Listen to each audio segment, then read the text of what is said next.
નમસ્કાર ખેડૂત મિત્રો, સ્વાગત છે તમારું ખેડૂત ચેનલની અંદર। આજે તારીખ 30 જુલાઈ 2025 વાર બુધવાર આજના ઊંચા માર્કેટ યાર્ડના તાજા બજાર ભાવ। તો ખેડૂત મિત્રો, આજે ઊંચામાં જીરુના સૌથી ઊંચા ભાવ 4065 રૂપિયા નોંધાઈ રહ્યા છે।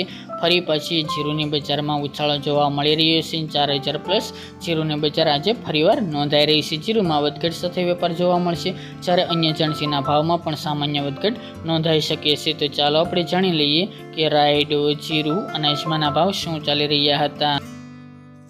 ખેડૂત મિત્રો, આજના ઊંચા માર્કેટ યાર્ડના ભાવ જોઈએ તો જીરુ 3211 થી 4065 રૂપિયા, રાયડો 1292 થી 1300 રૂપિયા, સુવા 1200 થી 1481 રૂપિયા, ઈસબગુલ 1871 થી 2478 રૂપિયા, અજમો 1035 થી 1860 રૂપિયા, વરિયાળી 1150 થી 3455 રૂપિયા અને તલ સફેદ 1100 થી 1950 રૂપિયા। તો ખેડૂત મિત્રો, આ તાજના ઊંચા માર્કેટ યાર્ડના તાજા બજાર ભાવ।